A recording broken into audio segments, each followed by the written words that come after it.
और से एक बड़ी खबर मिल रही है। एक युवती ने आरोप लगाया है कि एक युवक ने पहचान छुपाकर उसके निजी फोटोग्राफ्स सार्वजनिक करने की धमकी देकर उससे 10 से 8 लाख रुपए ऐंठ लिए। मामला देवास का है। यहाँ रहने वाली एक युवती को महाराष्ट्र के पुणे में एक युवक से मुलाकात हुई और धीरे धीरे उसकी नज़दीकियाँ बढ़ गईं। युवती का आरोप है कि युवक ने उससे शादी का वादा किया और कई बार इच्छा विरुद्ध शारीरिक संबंध बनाए। युवती का कहना है कि इस युवक ने धर्म के बारे में उससे कुछ नहीं बताया था। जब इसकी जानकारी मिली तो उसने उससे दूरियां बना ली। इसके बाद युवक उसे ब्लैकमेल करने लगा। फिलहाल युवक को पुलिस ने गिरफ्तार कर लिया है और मामले की जांच की जा रही है। ये जो लड़का आपसे मिला था, कहाँ मुलाकात हुई थी और किस नाम से इसने आपसे मुलाकात की? ये लड़का मुझे पहली बार पुणे में मिला है एक फूड कोर्ट के माध्यम से, जो कि एक खाने पीने की जगह होती है। मैं वहाँ पे खाने पीने जाती थी और इसने धीरे धीरे बातचीत वगैरह बढ़ाई है। उसके बाद में इसने खुद को मुझे महेंद्र चंद्रावत के नाम से बताया। इसने खुद की जानकारी दी है कि मैं देवास से हूँ, ऐसा मतलब उसने बताया। फिर आगे क्या हुआ, कहाँ मुलाकात हुई? आगे हुआ ये कि उसने थोड़े बहुत दिन बातचीत वगैरह करी है। उसके बाद में उसने डायरेक्टली ये बोल दिया कि दोनों की शादी की उम्र है। और उसने मुझसे मतलब मेरा जो भी है प्रोफेशन वाइज पूछा। उसने खुद का बताया, तो उसने खुद का बताया कि उसका ई-कॉमर्स का बिजनेस है, मल्टीपल बिजनेस है, कैफ़े है, प्रॉपर्टी बिजनेस है, उस हिसाब से। और उसने डायरेक्टली शादी का प्रपोजल रखा, लेकिन मुझे कोई इंटरेस्ट नहीं था, तो मैंने उस चीज़ में तो मना कर दिया। लेकिन दोस्ती हुई थी।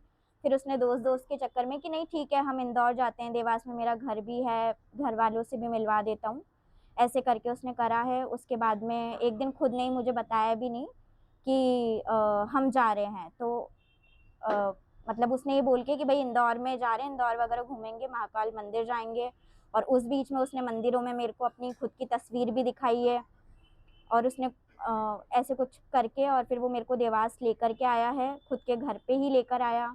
जब मैंने घर पे जाके देखा कि कोई भी वहाँ पर नहीं है और उससे पूछा कि भाई घर वाले कहाँ पर है, तो उसने बोला अभी घर वाले बाहर गए हैं, मैंने फ़ोन कर दिया है, वो अभी कुछ देर में आते ही होंगे। लेकिन तब तक उसने फिर मुझे पानी वगैरह पिलाया, पूछा, बातें करी, शादी वगैरह का टॉपिक छेड़ा और उसने फिर ज़बरदस्ती करके मुझसे संबंध बनाए। अब आपसे उस पैसे भी उसने काफ़ी लिए हैं, कितने पैसे आपसे लिए बता रहे हैं? आपके नाम से कोई लोन भी लिया, आपका एक फ़ोन भी उसने लिया? जी, तो तब तक उसने अपना हिंदू करके करा, सारी चीज़ें करी, फिर बोला कि हम तो शादी ही कर रहे हैं, ये सब चीज़ें करनी पड़ेंगी, फला ऐसी चीज़ें करके उसने करा। और फिर तुरंत 1 डेढ़ घंटे में मुझे दोबारा से बस में बिठा दिया कि मुझे कुछ इमरजेंसी काम आया है, मैं 1-2 दिन में पुणे आकर के मिलता हूँ।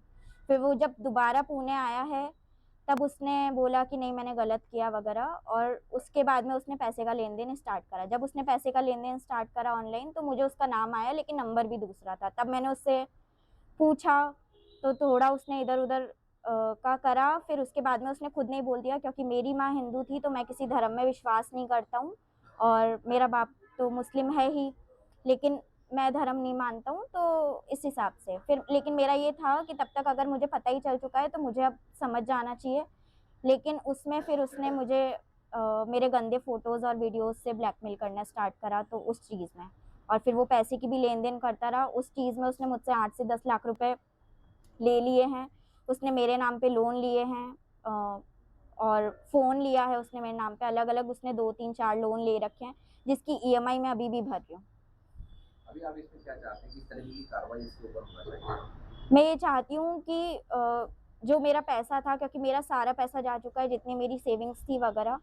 और उससे पहले मैं ये मतलब बोलना चाहूँगी कि भई न्याय चाहिए, क्योंकि उसने गलत करा। क्योंकि उसके बाद में मुझे ये भी पता चला कि वो 4-5 साल से उसकी किसी मुस्लिम ही लड़के से सगाई हो रखी है। जो पुलिस ने तो कार्रवाई की है, उससे संतुष्ट हैं? जो एफआईआर दर्ज हुई है धाराओं को लेकर, तो आपको लगता है कि वो कड़ी कार्रवाई इस पर होना चाहिए, कड़ी धाराओं में मामला दर्ज होना था? नहीं, मैं उससे संतुष्ट तो नहीं हूँ, लेकिन अभी देखते हैं कि अभी जो मामला गया है सरकार के पास में, तो वो शायद मुझे प्रॉपर न्याय ही देगी कि ऐसे बंदे तो मेरी नज़र में छूटने ही नहीं चाहिए। और इसके अलावा उसने ऐसा नहीं है कि केवल प्यार का झांसा देकर के हिंदू मुस्लिम कराए या फिर पैसा लूटा है, वो हर एक गलत काम में शामिल है। जैसे मनी लॉन्ड्रिंग, मेरे 2 अकाउंट फ्रीज़ हैं, क्योंकि उसने मेरे मतलब मेरे अकाउंट से इधर-उधर का ट्रांज़ैक्शन करा है। तो आज मैं उस चक्कर में मतलब आई हूँ कि मेरे पास में फिर उस जगह से पुलिस के फ़ोन्स आना स्टार्ट हुए, साइबर वालों के, तो मुझे वहाँ जाना पड़ा। लेकिन अभी भी मेरा अकाउंट ये नहीं हुआ, और उस जो मेरा अकाउंट फ्रीज़ हुआ है दोनों, तो उसमें 25 से 30 लाख रुपए तक का जिस इंसान का गया है, तो इतना बड़ा अमाउंट गया है। कहाँ पे हुआ ये आपको मालूम पड़ा है कि जो 2 अकाउंट आपके लॉक हुए हैं, जो फ्रीज हुए हैं, इसमें लेन-देन कहाँ से हुआ था? ये आपने देखा होगा अपने अकाउंट में। हाँ, जब मैंने बाद में जानकारी निकाली तो वडोदरा से हुआ ये। इसमें क्या आपको पुलिस पुलिस में आप गवाही देने गए थे मनी लॉन्ड्रिंग के केस में, तो आपकी गवाही कहाँ इंदौर में हुई थी, कहाँ हुई थी? जब मुझे पता चल गया कि इसी के द्वारा किए गए ट्रांज़ैक्शंस पे जो इसने करे हैं और इसके दोस्तों को करवाए हैं, तो फिर मैंने पहले इससे बात करना ज़्यादा ज़रूरी समझा, मैंने वो करा, और इसने फिर वहाँ पर पे दोबारा से मुझे मेरे फ़ोटोज़, वीडियोज़ पे ब्लैकमेल करना स्टार्ट कर दिया, और फिर मैं आगे बढ़ ही नहीं पाई कि उस चक्कर में उसने मुझे बहुत ही गंदा मतलब धमकी वगैरह दी है। इस लड़के का नाम क्या है? इस लड़के का नाम है शाहरुख बैग, इसके बाप का नाम है अलीम बैग। इसका बाप भी सब चीज़ों में शामिल है, क्योंकि अभी सब कुछ होने के बाद पहली बार भी ये मुझे देवास पे लेकर के आया, मुझे बोला घर वालों का वगैरह, बीच में मुझे पता चल गया कि ठीक है ये मुस्लिम है, और फिर उसके बहुत बाद में अंत में लाइक पता चला है कि इसकी सगाई भी हो रखी है, तो फिर वो भी नहीं पता। उस लड़की के लिए भी इसने मुझे ये बोला कि नहीं वो तो मेरे घर वालों की है, बाकी मैं तो तुझे ही पसंद करता हूँ, उस चक्कर में उसने फंसा के रखा है। और इसके बाप से जब मैं मिली हूँ तो इसका बाप मुझे बोल रहा है कि भाई तुम जैसी लड़कियां हिंदू समाज की होती ही इस लायक हैं, तुम घर से बाहर क्यों निकलती हो। मुझे बेटी बेटी करके बात कर रहा था, मैंने कहा अंकल आप मुझे बेटी करके बात कर रहे हो, अगर आपकी बेटी के साथ हो। तो उसने मुझे ये जवाब दिया उसके बाप ने कि बेटी को हम तो अपने घर की से बाहर नहीं निकालते हैं, तुमने पढ़ लिख लिया है, तूने इसको क्या समझ के दिया है ये वो। तो मुझे नहीं पता, और मैं तो ये चाहूंगी कि उसके बाप पे भी कार्रवाई हो, कि अगर जो इतनी गंदी परवरिश जिस इंसान की हो, तो उस बाप को भी जीने का कोई हक नहीं है। इसमें कितनी कड़ी कार्रवाई होनी चाहिए और सजा क्या मिलनी चाहिए? क्या तालिबानी सजा इस तरीके के युवक को मिलना चाहिए? मुझे ये नहीं पता तालिबानी सज़ा क्या होती है, लेकिन मैं ये चाहूँगी मतलब जो भी हैं इस चीज़ के कार्यकर्ता, या जो भी अच्छी पोस्ट पे बैठे हैं, जो इस चीज़ में देख रहे हैं, इस बंदे को छूटना ही नहीं चाहिए, क्योंकि इसने मुझे जान की धमकी दी है, इसने मुझे मेरे परिवार वालों से अलग करा है, इसने मेरा सोना लेने का बहुत ट्राई करा है। मैं पूरी मतलब बंद के इसके हो चुकी हूँ कि मेरे सारे रिश्ते नाते सब तोड़वा दिए। मेरे भाई को जान से मारने की धमकी दी, मेरा घर बर्बाद करने की धमकी दी है। ठीक है। ये बताएं, एक जो देवास में केस दर्ज हुआ है उसे लेकर के आपका क्या कहना है? देखिए, ये हमारी बहन हमारे संपर्क में आई, इनने हमें बताया ये पुणे में टीसीएस में जॉब करती है। इन्हें एक बंदा मिलता है जो राजपूत बन के मिलता है, हिंदू बन के मिलता है, एक्चुअली वो मुसलमान था। मैं आज भारत सरकार से, मध्य प्रदेश में मेरी भाजपा की सरकार है, भारत में भाजपा की सरकार है, कहने को हम हिंदू राष्ट्र बनाने जा रहे हैं, लेकिन क्या बच्चियों के साथ ऐसे अत्याचार होंगे? क्या बच्चियों को ऐसे शिकार बनाया जाएगा? मेरा ये कहना है कि ये जो लव जिहाद का एक्ट है, इसको आतंकवादी घोषित किया जाए। ऐसे लोगों पे तत्काल कार्रवाई होनी चाहिए। जेल हो जाने का कोई नियम, कोई प्रावधान नहीं, सब हटा दीजिए।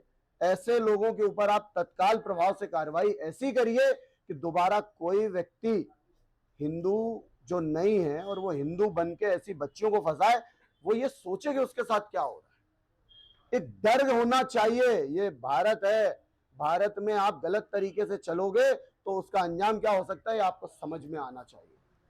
ये जो देवास में केस दर्ज हुआ है इसमें भी क्या आपकी कुछ आपत्तियां हैं क्या, जो देवास में धाराएं लगी हैं केस में? देखिए, अभी मैंने ढंग से एफआईआर वगैरह देखी नहीं है, मेरे को तो बच्ची के माध्यम से सारी जानकारियां मिली हैं।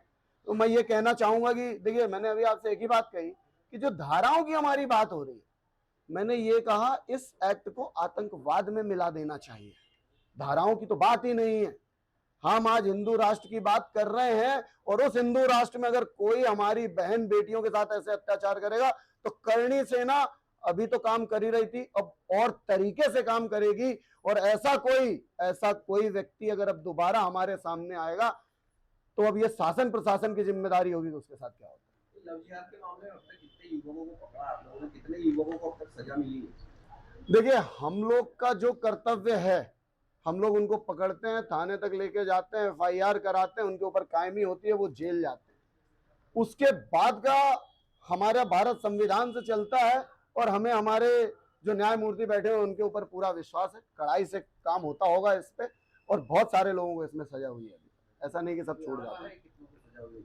नहीं, मेरे पास ऐसा कोई आंकड़ा नहीं, पर ये आंकड़ा जरूर है कि आप देखेंगे कि हर हफ्ते ऐसे केस 3-4 जरूर आ रहे हैं। मेरा नाम सहेंद्र सिंह दीक्षित, प्रदेश अध्यक्ष राजपूत करणी सेना मध्य प्रदेश।